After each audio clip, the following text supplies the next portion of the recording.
Winter 73 CE. A Roman general named Lucius Flavius Silva stops his legion at the edge of the Judean Desert and looks up. Above him is a fortress no army should be able to reach. It sits on a flat-topped mountain, roughly 400 meters high, standing alone in the sun-blasted wasteland above the Dead Sea. On every side, the cliffs are almost vertical. On the eastern face, they drop nearly straight down for a quarter of a mile. Silva can see the walls at the summit palaces, casemate battlements, storehouses stacked with grain. Inside those walls are the last organized enemies of the Roman Empire in Judea. Perhaps 1,000 of them. Men, women, children. They are called the Sicarii, and they are not going to surrender. Silva has under his command something like 9,000 men, an entire Roman legion with auxiliaries, plus thousands of laborers dragging water and supplies across a desert where nothing grows and the summer heat can kill a soldier in an afternoon. He has been ordered to end this, but between Silva and that order stands a simple question. It is the same question the Sicarii asked when they retreated to this rock. It is the same question every commander who ever looked at Masada had asked. How exactly do you conquer a mountain? Not a fortress, an army, or a walled city. A mountain. A slab of stone rising from the desert like a natural refusal. Silva is going to answer that question, and the physical mark of his answer will still be there, 2,000 years later, visible from every satellite that passes overhead. But to understand what he does next, we have to go back. Because Masada did not become impregnable by accident. It was designed that way a century earlier by a paranoid king who feared one thing above all else. Not Rome. His own people. His name was Herod the Great. And yes, technically this is the Herod of the Bible stories, but the version we need is different. The Herod we need is a client king who ruled Judea under Rome from 37 to 4 BCE.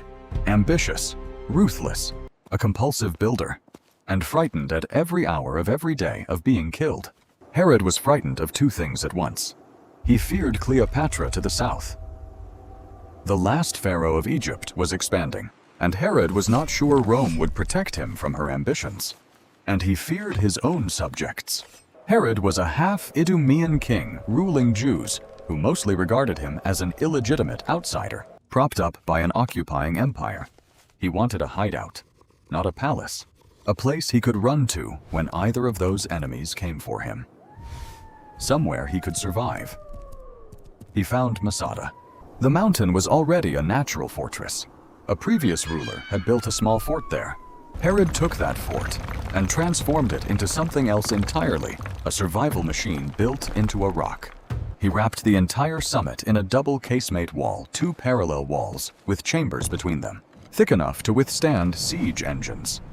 He built palaces on the northern face, cascading down the cliff on terraces so dramatic they still make modern architects catch their breath. He carved storehouses into the stone, large enough to feed a small city for years. And he did the impossible thing you have to do if you want to hold a mountain in a desert. He solved the water problem. 12 enormous cisterns were cut into the bedrock and connected by aqueducts. These channels captured the rare desert flash floods rushing through the wadis and carried the water onto the plateau. There was enough for a garrison to survive for years without a drop of rain. Enough water in a place where rain almost never falls. Herod never had to use his hideout. He died in his bed.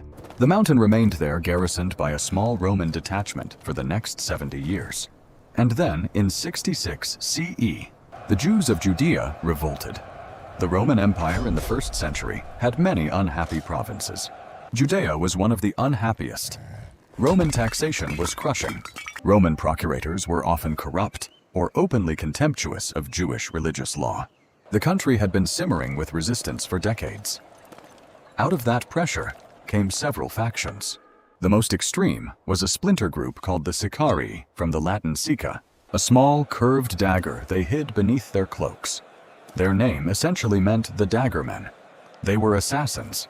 Their tactic was to mingle with crowds during Jewish festivals, stab their targets, and disappear into the panic. And here is the thing most people miss about them. They mostly killed other Jews. Specifically, Jews who cooperated with Rome To describe them as revolutionaries is generous. To describe them as terrorists is closer, though the modern word carries a load of meaning that does not fit neatly here. What matters is this. They were the most ideologically absolute of the Jewish resistance factions. Their slogan, as best we can reconstruct it, was that there was no Lord but God, which meant no Caesar, which meant no accommodation, ever. In the summer of 66 CE, when the revolt broke open, the Sicarii moved fast. They stormed Masada, killed the small Roman garrison, and seized the fortress and its arsenal. Now they had a rock and a castle in the desert. What they did not yet have was a name we need to remember. That comes later. For now, keep three things in mind. Masada is theirs. Masada is stocked with food, water, and weapons for years. And Masada is essentially impossible to attack. For 4 years, Rome fought hard to put down the revolt. The war chewed through governors and generals. Emperor Nero sent one of his best commanders, a man named Vespasian, to grind methodically through Galilee. When Nero killed himself in the chaos of 68 CE, Vespasian ended up on the imperial throne in Rome. His son Titus took over the Judean campaign, and in the summer of 70 CE, Titus took Jerusalem. We need to slow down here for a moment, because what happened in Jerusalem was not simply a military event. It was a rupture. Titus's legions broke through the walls, fought street to street, and burned the Second Temple to the ground. This was the beating heart of Jewish religious life, the place where, according to Jewish belief, God's presence physically dwelt on earth. Its destruction is a wound in Jewish history, whose scar has never fully closed. The day it burned, the 9th of Av, in the Hebrew calendar, is still mourned every year. Militarily, though, the fall of Jerusalem meant something specific. The war was almost over. The main rebel armies were dead or scattered. The temple was gone. Rome had won. Almost. Because a handful of hardened Sicarii survivors escaped the ruins of Jerusalem and fled into the desert. They made their way to a place they knew was defensible. A place their comrades had already held for 4 years. Masada. By 72 CE, or possibly 73, we will come back to the date. Masada was the last organized pocket of Jewish resistance to Rome anywhere on earth. A rebellion of tens of thousands had been reduced to somewhere around 1,000 men, women and children, sitting on a rock in the Judean Desert with enough grain and water to last a very long time. They had a leader now. His name was Eleazar ben Yair, and he was the hardest of the Sicarii's hardliners. For him, Roman rule was not merely a political injustice. It was a spiritual pollution. No accommodation of any kind was thinkable. When we come to the ending of this story, he will speak. What matters right now is what he believed. Roman conquest was worse than death. Slavery to Rome was worse than death. To be paraded through a Roman triumph watching your wife raped and your children sold, that was much, much worse than death. That was the man on the mountain. Now Rome had a problem. Before we go further, we need to introduce someone else. Because everything we are about to describe, the siege, the ramp, the fire, the ending, comes down to us through essentially one source. His name is Flavius Josephus, and he is one of the strangest figures in ancient historiography. Josephus was a Jewish military commander in Galilee at the beginning of the revolt. He was captured by Vespasian. Instead of dying the honorable expectation for a defeated commander of his rank, he defected. He became a client of the imperial Flavian family, took their name, and wrote the history of the war from Rome, in Greek for a Roman audience. He is our only textual source for what happened at Masada. He was not there. He wrote about it years later, based on Roman military records and possibly interviews with survivors. This is important. When we reach the speeches, the wind, and the final moments, every detail comes to us through Josephus. Every dramatic choice, every quoted line, every scene we can picture. And Josephus had his own reasons for telling the story the way he did. Keep that in your ear. Back in Rome, Emperor Vespasian needed the war formally closed. As long as any rebel stronghold remained defiant anywhere in Judea, the propaganda victory of taking Jerusalem was incomplete. He handed the task to a new governor of the province, a career military man named Lucius Flavius Silva. Silva was given command of the 10th Legion, Legio X Fretensis, a veteran unit that had been fighting Jews for years. The exact year Silva marched is disputed.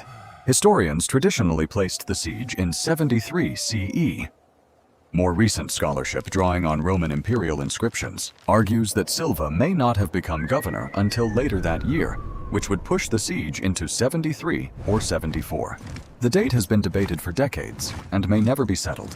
What matters for us is the season.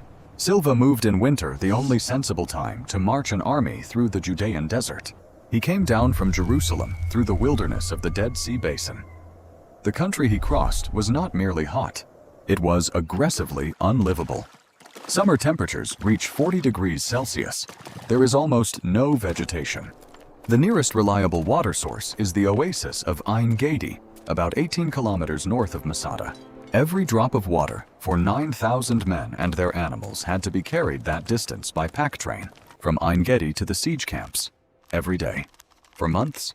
And when Silva finally arrived at the base of the mountain and looked up, which is where we started, he had a problem. Silva's first decision before anyone laid a hand on the fortress was to make sure it could not be relieved, and that no one inside could escape. The Romans did this everywhere they conducted a serious siege. It was standard doctrine. Julius Caesar had done it a century earlier at Alesia in Gaul, sealing a Celtic army inside a ring of fortifications, while a relief force battered helplessly against the outside. The technique had entered the Roman military catechism as the correct opening move of any siege. You build a wall, not against the enemy fortifications, but around them, all the way around. You seal the target inside a stone ring, then make yourself comfortable outside it. Silva's engineers surveyed the ground and drew a line around the entire base of the mountain, 3.5 kilometers, just over 2 miles of continuous stone wall, punctuated by 8 forts of varying sizes, where Roman detachments could live and rotate through watches. 2 were large legionary camps for the main body of the army. The other 6 were smaller strongpoints, positioned so that no path off the mountain went unwatched. You can still see them today. Fly over Masada now, or look at satellite imagery, and the entire perimeter of the mountain is traced by a faint, precise geometric outline in the desert dust. The circumvallation wall is one of the best preserved examples of Roman siege architecture anywhere in the world. Nobody built over it. Nobody needed to. It has simply been sitting there in the dry desert for 1900 years. The wall was built in days, perhaps a couple of weeks. That was the pace of Roman military engineering. From the moment the ring was closed, the Sicarii on the plateau had gone from sieged to sealed. No rescue was coming. No nighttime breakout was possible. The mountain had become a container, and Silva was outside it, with all the time in the world. Except he did not have all the time in the world. In a few months, summer would arrive. And when summer comes to the Judean Desert, an army of 9,000 men drinking water, hauled in on donkeys, does not remain an army for very long. Silva had a season, perhaps 2, to finish the job. Now he had to get onto the mountain. Here is where most people picture the story incorrectly. The popular image of the siege, the one found in movies, television documentaries, and a certain layer of cultural memory, is of the Romans building a mountain of dirt.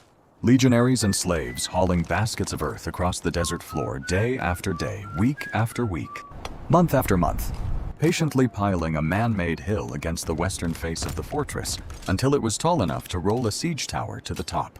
A monument to sheer imperial willpower. A mountain built by hand beside a mountain built by God. That is not what happened. To understand what did happen, you have to look at Masada the way a Roman engineer would have looked at it. A Roman military engineer in the 1st century was one of the most careful and methodical observers of terrain in the ancient world. The surviving Roman military manuals read almost like professional geological surveys. The eastern face of Masada is the postcard face. It drops roughly 400 meters, almost vertically, into the Dead Sea Basin. That face was never going to be attacked. The western face is different. On that side, the drop is closer to 100 meters. Still a cliff. Still impossible to climb under fire, but much shorter. And extending outward from the western face is a strange geological feature. A ridge of bedrock. A natural spur of solid stone rising from the desert toward the plateau at a workable angle. It does not reach the top. It stops about 10 meters short of the fortress walls, but it reaches almost all the way. Ancient historians and modern archaeologists gave this feature a name, the White Promontory, and it changes the entire arithmetic of the siege. Instead of building a ramp from the desert floor to the top of a 100-meter cliff, the Romans only had to bridge the final stretch, the gap between the top of the natural spur and the base of the fortress wall. They did not build a mountain. They finished one. The best estimate from a modern geological survey, a study published in the journal Nature in 1993 by the Israeli geologist Dan Gill, is that the Romans added roughly 4,000 cubic meters of earth, timber, and rubble to complete the ramp. That is still an enormous amount of material. It still represents weeks of labor by thousands of men. But it is completely different from building a mountain out of nothing. Gill put it plainly. The Romans were excellent engineers, but they did not build a mountain. They recognized a geological gift and, in effect, paved the final 30 feet of it. This is one of those moments when the historical reality is smaller than the myth, and more interesting because of it. The story we usually hear is about brute force. The real story is about observation, about Roman engineers standing in the desert staring at the mountain, and seeing something everyone else had walked past for 100 years. There is one more part of the myth worth clearing away. You may have heard, perhaps from the 1981 television miniseries starring Peter O'Toole, or from popular retellings, that the Romans forced Jewish slaves to construct the ramp, and that the Sicarii refused to shoot arrows at their own people. That story has no historical or archaeological basis. It comes from Hollywood. The ramp was built by Roman legionaries and Roman engineers, working under the protection of Roman siege discipline. Slaves and prisoners were used mostly to haul water and supplies from Ein Gedi to the camps. The dramatic moral dilemma of Jews building the instrument of their own destruction was invented for television. Even with the natural spur beneath them, the Romans still had to bridge the last 10 meters within range of the fortress walls. The Sicarii had bows. They had rocks. They had the vast Herodian arsenal that had been sitting inside the storehouses since the 60s BCE, and they were not afraid to use it. Every Roman soldier working on the ramp was moving uphill exposed in daylight, while defenders fired down from above. Roman engineers solved this the way they solved almost every siege problem of the period. Mobile wooden shields, screens on wheels, layered protection. Crews advanced under cover, dumped loads of earth and timber, then pulled back. Then another crew moved forward. Then another. The ramp climbed layer by layer across the final gap. When the earthworks were finished, the Romans capped the top with a stone platform, about 25 meters high in Josephus's measurements, thick enough to support what was coming next. Because the ramp was not the weapon. The ramp was only the road. The weapon was a siege tower. The Roman tower at Masada was iron-clad, a wooden frame wrapped in metal plates so that it could not easily burn. It stood on wheels and was tall enough to overtop the fortress walls once it reached them. Inside were archers who could clear the battlements at close range. And at the base, suspended from chains, was a battering ram, a massive wooden beam tipped with iron, swung by teams of men from inside the protection of the tower. Its target was the point where the stone fortress wall met the Roman platform. Once the tower and ram were in position, the Romans had the leverage to break through Herod's century-old defenses. They hauled the entire assembly up the ramp, piece by piece, under fire. Then they reassembled it on the platform and started swinging. The stone wall began to crack. Cornered, out-engineered, and running out of time, the Sicarii did something unexpected. They built another wall, not from stone. There was no time for that, and stone was no longer what they needed. Stone was what the Romans had learned to break. The defenders realized that if the outer wall collapsed, they needed a second barrier behind it, and this one could not shatter under the same impact. They built it from timber beams laid in a cross-braced grid, then packed the frame tightly with earth. Think of it as an ancient version of a modern shock-absorbing wall. It was flexible. When the ram struck, the earth absorbed the impact. The timber bent instead of shattering. A weapon designed to break stone suddenly found its force swallowed by wood and packed soil. The Sicarii had not merely improvised a clever defense. They had attacked Silva's timetable. The battering ram had taken a finite amount of time to damage the outer wall, probably days. But the new barrier might take far longer. And Silva did not have far longer. Summer was approaching. His supply lines stretched 18 kilometers across the desert, and his men needed more water every day. Each delay burned more imperial coin and brought the heat closer. Once the Romans understood what the inner wall was made of, the answer was obvious. Fire. The wall was mostly timber. Timber burns. They set it alight. And what happened next is where our source begins telling a story, and where we have to remember carefully who is telling it. This is Josephus's account. The flames caught. Then the wind changed direction. It drove the fire backward away from the wall and toward the Roman siege tower, toward the men who had started it. For a few minutes, the Romans' own siege engine seemed about to burn. In Josephus's telling, it became a moment of theological terror. The entire assault appeared ready to collapse in flames. Then the wind changed again. It swung back to its original direction. The fire turned, and it consumed the Sicarii's inner wall completely. When the flames died down, nothing remained between the Romans and the plateau except a smoldering ruin and a single night of waiting. Whether the wind behaved exactly as Josephus described, changing direction, threatening the siege tower, then providentially reversing, cannot be verified. Many modern historians read the scene as a literary set piece. Josephus was writing for a Roman audience with a taste for divine signs. He framed the Roman victory as blessed by fate, the kind of providential scene his readers expected in a story about the destruction of a rebellion. Desert winds can shift suddenly. It may have happened. It may also have been a writer's flourish. What we know for certain is what came after the fire: silence. The Roman soldiers stood on the ramp and watched the flames burn through the evening. They knew what would happen at dawn. They would charge through the ashes, cross the breach, and enter the fortress. The Sicarii were still above them. The final brutal face-to-face battle of the Jewish war would begin at first light. Legionaries do not sleep well on the night before an assault like that. Roman doctrine for storming a fortress was ugly and direct. Go in quickly. Kill anyone who raises a weapon. Take the rest as slaves. Nobody expected the Romans to be gentle. Nobody expected the Sicarii to be gentle either. In the Roman imagination, this would be the closing scene of a 4-year war, a butcher's fight to end the rebellion. They spent the night preparing, sharpening blades, fitting armor, rotating watches along the perimeter, waiting. Above them, inside the smoldering fortress, Eleazar ben Yair gathered his people together and began to speak.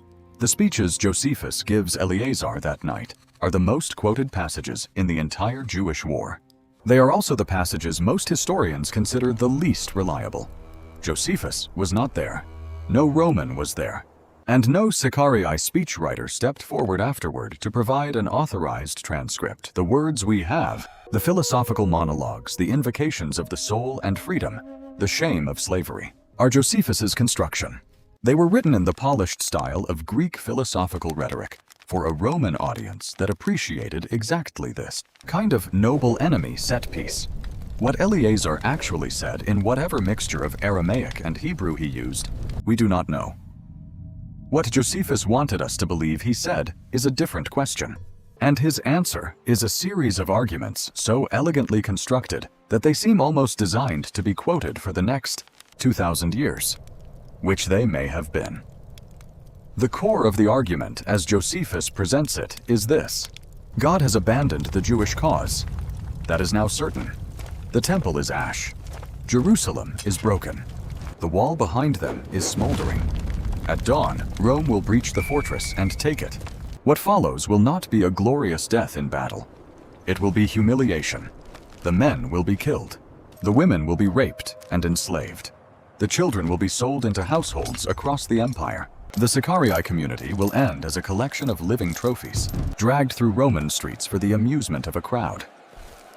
Death, Eleazar argues, is preferable. Death by their own hands is preferable to death at Roman hands.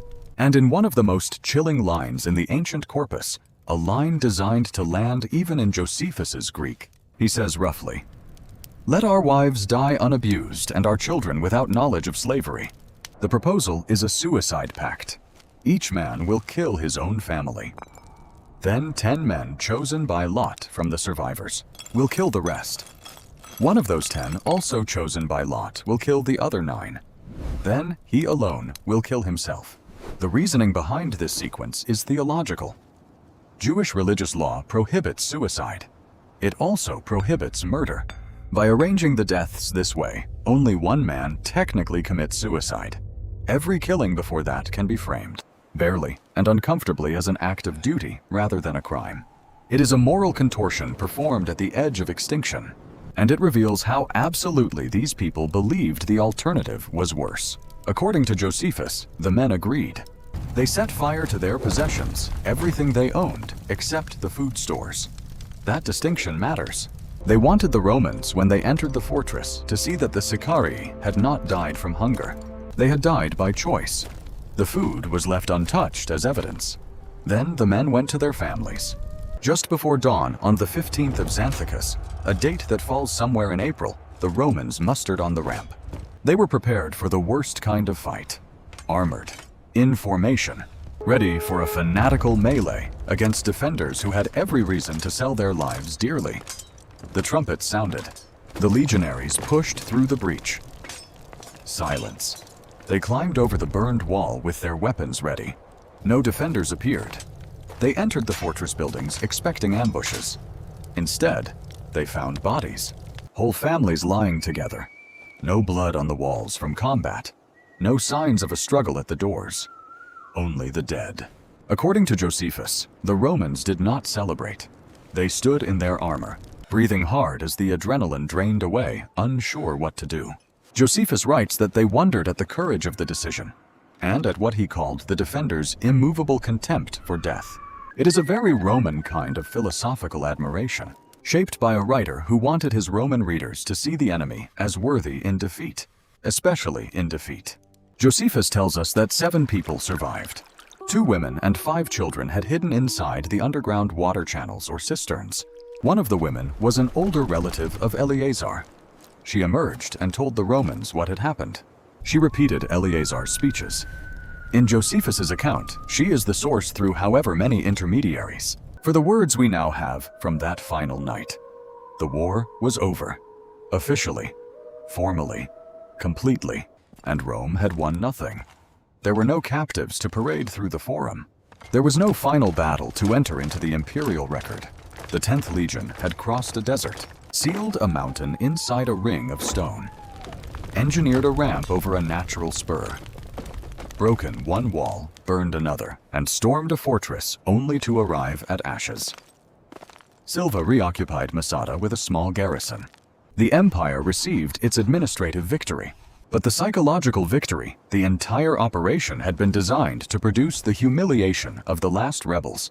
The public demonstration of what Rome did to those who resisted never happened.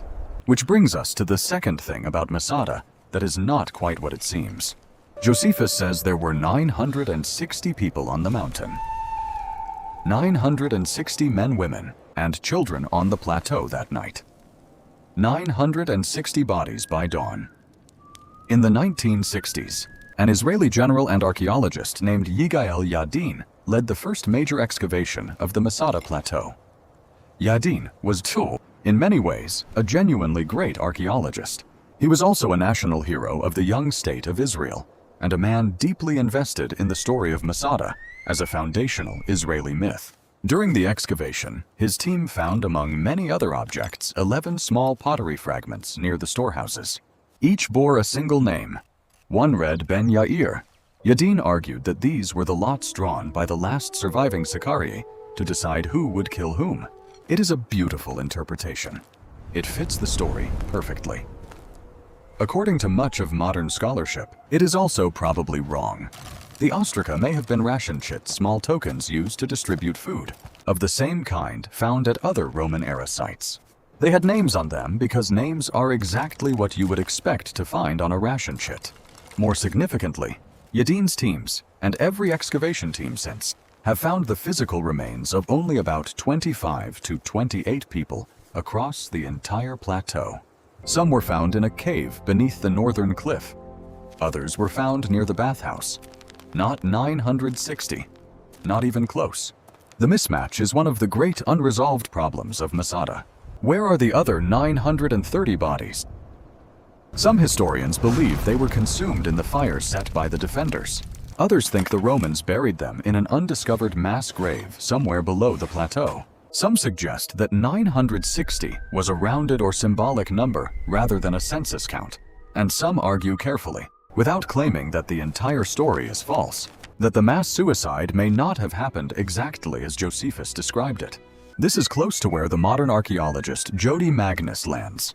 Her position is worth stating carefully. The archaeology of Masada does not contradict Josephus's account of a mass suicide, but it does not prove it either. What survives in the ground is evidence of a Roman siege destruction and fire. Everything beyond that comes from Josephus. And Josephus was not there.